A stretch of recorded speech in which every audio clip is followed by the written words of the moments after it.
Shalom and Chodesh Tov, month of Tammuz to all of you. It is Rosh Chodesh, and of course Rosh Chodesh this month is a double one, so it's 2 days of Rosh Chodesh. So Monday is Rosh Chodesh and Tuesday is Rosh Chodesh, but of course Tuesday will be the first of the month of Tammuz. We're entering a new month, and we just came out of a very exciting month, the month of Sivan, where we celebrated the festival of Shavuot, and that's the celebration of the giving of the Torah, and of course the outpouring of the Holy Spirit. And we all decorated our house with beautiful greenery, and it was really, spiritually speaking, it was a really joyful month. It really was a mountaintop experience.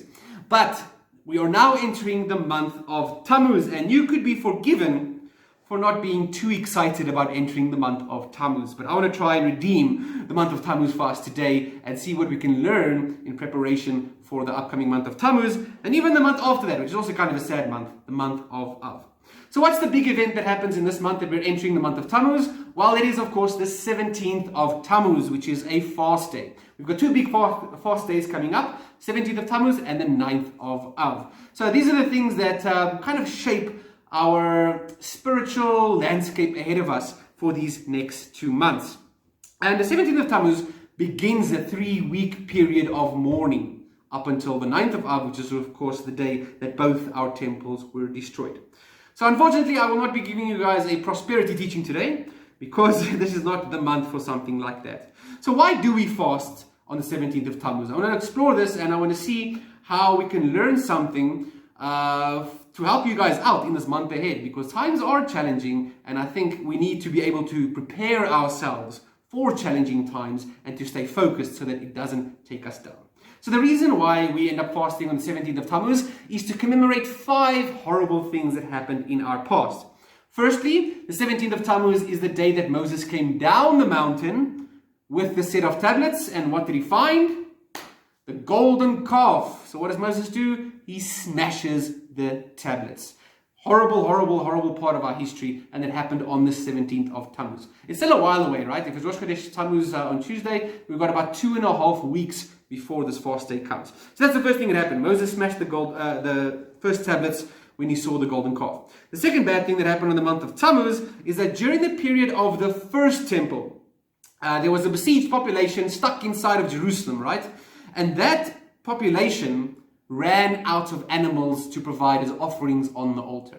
Remember, God commands us that every single day you shall bring a tamid offering in the morning and in the evening. Well, that was the first day since the temple was built that we ran out of animals to offer on it. So it was it's a sign or a bad omen. The third bad thing that we commemorate on this day is that the walls of Jerusalem were breached by the Romans during the Second Temple period. And once they breached the walls, of course, it was only a matter of time, 3 weeks, until they eventually destroyed our temple. The fourth bad thing that we commemorate on this day is a Roman officer by the name of Apostomus. He burnt a Torah scroll, and it wasn't just any Torah scroll. I think, if I'm not mistaken, it is a Torah scroll that was written by Ezra the scribe himself. One of our most authoritative Torah scrolls that we used to copy all our other Torah scrolls from was burnt by this guy. So it's a horrible thing that happened. And then the third and final thing that we remember on this sad day is that an idol was placed in the holy temple. So it really isn't a good time. It's really not a jolly time when it comes halfway through the month of Tammuz and we start that 3-week period of mourning. So during those 3 weeks of mourning, which are lying ahead for us, we mourn by not doing things. Like, for example, we don't get any haircuts, we don't have any wine, we don't have any meat, we don't listen to any music neither. So some people are so orthodox that they don't even go into the malls because they're scared that the malls are going to be playing music over the loudspeakers. And they're in a time of mourning. You're not supposed to do anything that brings you joy. And in fact, you're also not supposed to study too much Torah, because studying Torah brings you joy. So during those 3 weeks, you usually end up studying literature about the destruction of the temple, or you read books like Lamentations or Jeremiah, the bad parts of Ezekiel that talk about the prophecy of the destruction of the temple and so forth.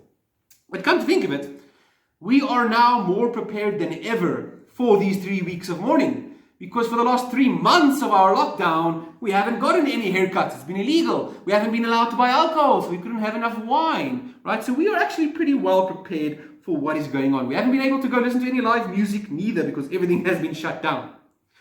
But here's a question. How does this make you feel about Rosh Chodesh Tammuz, this month that we are entering, if the future looks so bleak. If 2.5 weeks from now, we have to enter this 3-week mourning period. If anything, I think we actually want to push it off, or just, skip over these 2 months and take us right to Elul and Tishri so we can celebrate again with the festivals. Nobody looks forward to a 3-week period of mourning. So what should we do when we are faced with dire straits and a tough time of suffering ahead of us? Because this year, the month of Tammuz, is looking worse than ever before in our lifetimes. It's a sad time.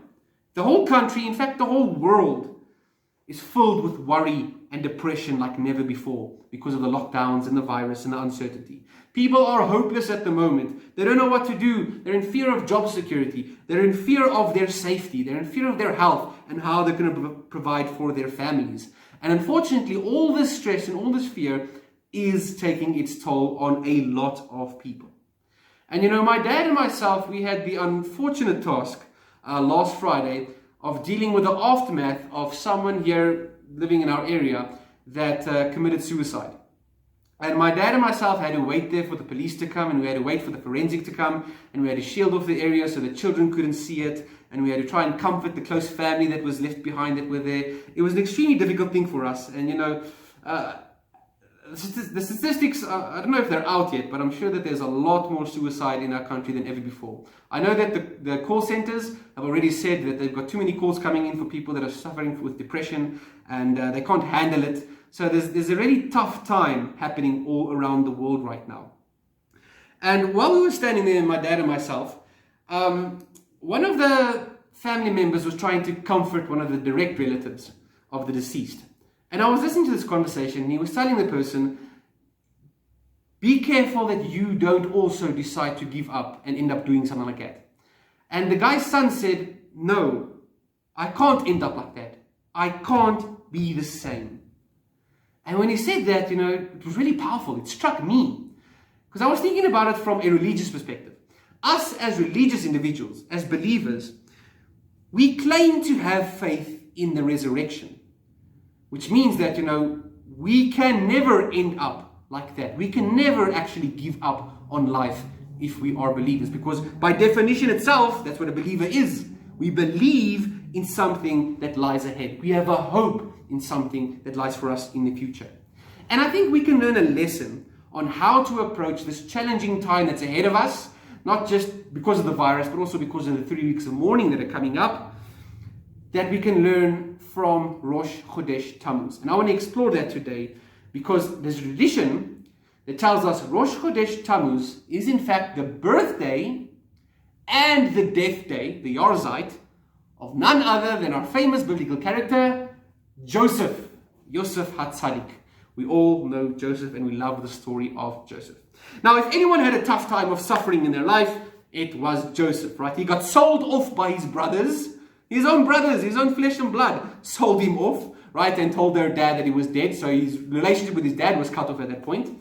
And even when he got to Egypt as a slave, there he got falsely accused of committing a crime that he didn't do, and he got thrown into jail as well. This poor guy had the toughest time ever. And you know what? I don't think he got a lot of sleep neither, because if you read the Torah, he's constantly dreaming dreams.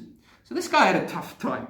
Yet, even though he had a very difficult life, he never complained or got sad because of the lot that was given to him. Did you notice that about Joseph? It is an amazing thing. And why is it that he never got downtrodden and sad about these things? Because he saw all of it as part of God's plan. In fact, later on he says to his brothers, you meant it for evil, but God meant it for good. He realized that God was in control of every situation. And that outlook, that optimism that Joseph had, eventually got him to a position of being second in charge over all of Egypt. That is how high it can take you if you have that type of optimism in the promises and the belief in God. It's a very special thing for us to learn as we're entering Rosh Chodesh Tammuz and looking forward to the challenges that lie ahead. When Joseph saw the famine coming, remember he interpreted the dreams of Pharaoh about the 7 years of plenty and the 7 years of famine. He saw that there was this tough period lying ahead for him. Just like we are here on Rosh Chodesh Tammuz, and we know that 17 days from now, there's a tough period of 3 weeks coming for us. What did Joseph do? Did he sit around and mope all day, drooping and moaning? No. Joseph went and made provisions for that tough time. So much so that he and all the people around him, not just the people in Egypt, were able to make it through that tough time. He didn't give up on the tough time. He actually went and did something and realized that tough time is coming. Let's use it for something greater. And what happened? He filled up the storehouses, and everyone around Egypt was in debt to Egypt. He used it as a wonderful opportunity. Now let's look at Joseph a bit. Since it is his birthday on Rosh Chodesh Tammuz, Mazel Tov by the way, I want to remind you of how his birth came about.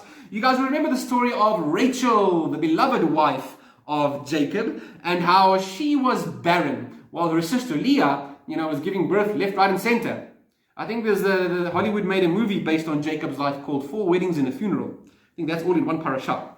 So poor old Rachel couldn't take it anymore that she was barren and she couldn't give any children to her beloved husband. And she went up to him and she said to him, "Give me children or I will die." That is how bad it was for her. That was the challenge and the suffering that she was going through, that she was at the point where she would rather just die if God didn't answer her and take her out of this challenge that she was in. And what does old Jacob say to her? Am I in God's place? He says to her, "It is not me, it is God that is denying your children." Now, very often, when we have challenges that lie ahead of us, we don't make a connection and blame God for them. We usually blame the devil. It's a much easier way out. We blame him for everything, right?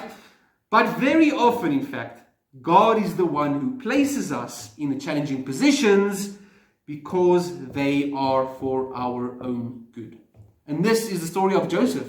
This is what Joseph saw in every challenge that came his way. That's why he told his brothers, "You meant it for evil, but God meant it for good." And with the story of Rachel, eventually after she gives her maidservants to Jacob, and she has a few children through them, God finally answers her prayer and gives her a firstborn son, and she names him Joseph. But what does she say when he's born?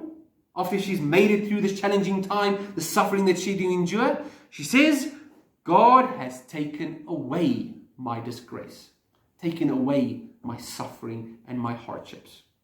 It's important to know that when we're approaching a difficult time, that there is going to be a time when it will pass as well. This too will also be for the good. So the trials of barrenness and the disappointment that she went through resulted in the birth of a son who would eventually end up saving all of his brothers in Egypt. And that is a message of hope in a time of trouble and distress. That trouble that she went through, that distress that she went through, was a way for the redemption to come out. If it wasn't for Joseph being born, none of the brothers, none of these other children that she was so jealous of, would have been able to survive the famine in the land of Canaan. Right? So that's his birthday. But this is also the day that he died. It's also his death day. And similarly, the message that comes through on the day that Joseph died teaches us the same thing, that there is something to look forward to in the future once you get through a time of difficulty. So I want to take you guys to the story of Joseph's death, which is right at the end of the book of Genesis, right, the last few verses. Joseph is about to die and he calls his brothers and he makes an oath with them. Just before Joseph dies, he shows how much faith he has in the future, regardless of the trouble that he sees coming for his family and the descendants. Right? He makes them promise that they have to take his bones up to the promised land one day. But Joseph knew what was coming. Because Jacob, his father, remember when he passed away, immediately the brothers went and buried him in the land of Canaan. But Joseph decided not to go and be buried right away.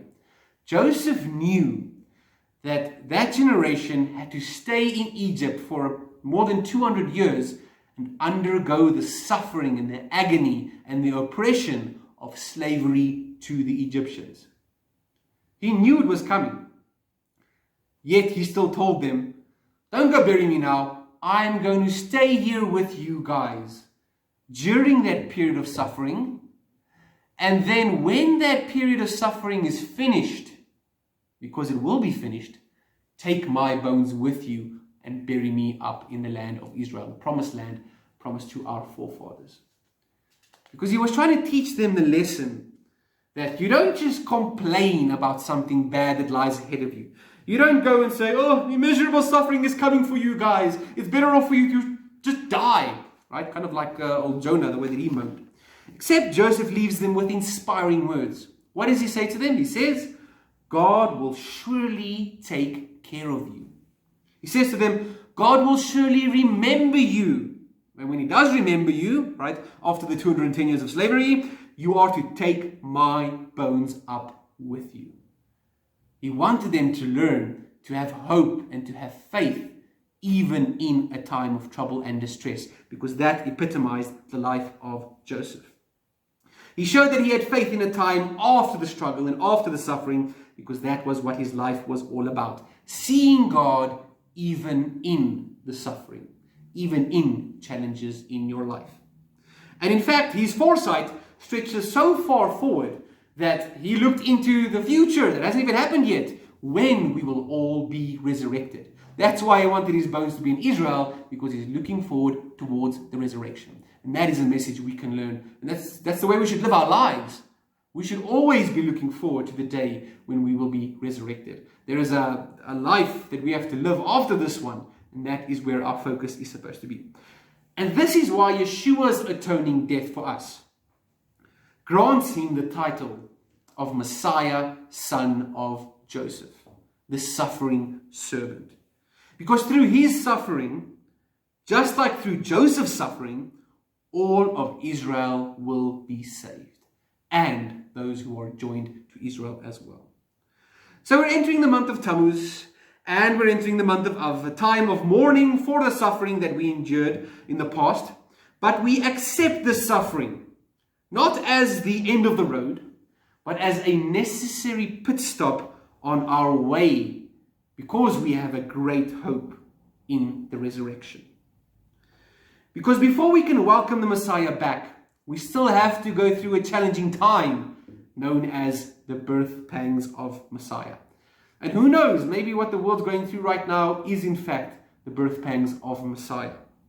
And I want to encourage you guys with the words of Paul as we prepare ourselves for this mourning period that lies ahead. Paul tells the Thessalonians that we do not mourn as others who mourn without hope. Our mourning is different. We do not mourn without hope and without faith. That means that when we mourn, for whatever reason it is that we need to mourn, we do it with hope of what lies ahead. So let's learn from Joseph's birthday and his Yorezeit that the troubles are just a prerequisite for the coming of the Messiah. When we enter those 3 weeks of mourning from the 17th of Tammuz to the 9th of Av, we enter it with hope that we will come out on the other side even closer to Hashem and closer to the final redemption. So may this month of Tammuz be the month where we see our suffering turn into joy, and where we see our mourning turn into gladness. I'm wishing you all a Chodesh